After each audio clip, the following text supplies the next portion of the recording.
Hey, everyone. Welcome back to the channel. Today, we're diving deep into the explosive ending of Stranger Things Season 5, Episode 4, now streaming on Netflix. This episode ends with one of the most iconic moments in Stranger Things history, a moment that brings Will Byers full circle from Season 1 and unlocks a new power that could finally defeat Vecna. Episode 4 reaches its peak when our heroes are surrounded by a swarm of Demogorgons. They're outnumbered, exhausted, and running out of time. But then, something unexpected happens. Will Byers, the quiet kid who was once just a victim of the Upside Down, becomes the most important weapon in this entire story. Vecna begins taunting Will, trying to break him mentally.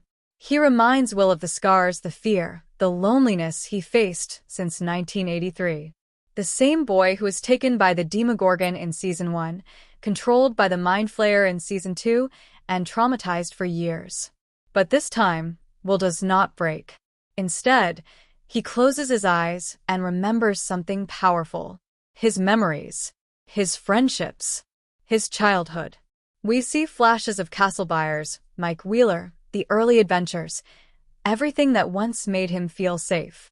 And then, boom, Will taps into the connection that Vecna thought he controlled and turns it against him. Will unlocks his true power.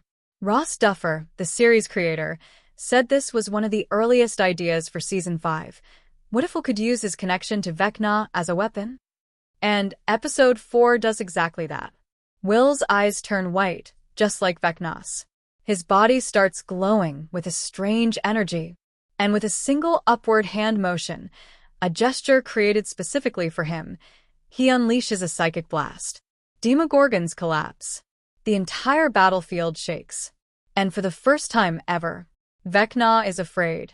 This is a full circle moment for Will Byers. He finally steps out of the shadows and becomes the hero of his own story. The boy who was hunted is now the hunter. Vecna's real plan revealed. Before Will fights back, Vecna reveals his terrifying plan. He needs 12 children, perfect vessels, as he calls them, to reshape the world. Why children? Because they are easier to control and mold. And here's the twist. Will was Vecna's first experiment. His first vessel. The one that showed him what was possible back in 1983. Now, Vecna wants Will again, this time as a spy and as the final key to reshape reality. But Will's awakening destroys that plan, at least for now. What's happening with the military? Meanwhile, in the human world, the military is preparing for a full-blown war. Dr. K, played by Linda Hamilton, is obsessed with finding 11. She runs a secret base inside the Upside Down and experiments on monsters, without caring who gets hurt. Lieutenant Colonel Sullivan also returns, leading a brutal unit known as the Wolf Pack, known for a sonic weapon that can paralyze anyone with powers, including 11. But they aren't just hunting 11. They're hiding something. Something locked behind a steel door. Something they call kryptonite. And when 11 enters the mind of Lieutenant Akers, she discovers the shocking truth. The military is keeping Callie, also known as 8, her sister, with illusion powers. Not Vecna. Not a monster. A living weapon. This secret is going to explode later in the season. Holly Wheeler, Mr. Watsit, and the creepy Commissaires. In Episode 1, Holly Wheeler starts talking to an imaginary friend named Mr. Watsit. But he isn't imaginary. He's Vecna, disguised as a friendly character from her favorite book, A Wrinkle in Time. Vecna lures Holly into a false world she names Commissaires, a 1950s-style illusion of the Creel house. Inside this mental prison, Holly believes Henry, Vecna, is protecting her. But in reality, she is one of the 12 children Vecna is harvesting. And she's not alone. Will sees her through Demovision, the hive mind, trapped inside giant ribcage-like spires with 3 other kids. But then the biggest twist hits. Max is in Commissaires too. Max's secret location revealed. Everyone believed Max was in a coma. 11 couldn't sense her. No one knew where she was. Now we do. Max has been hiding inside Vecna's mental world the entire time, in a cave system he strangely refuses to enter.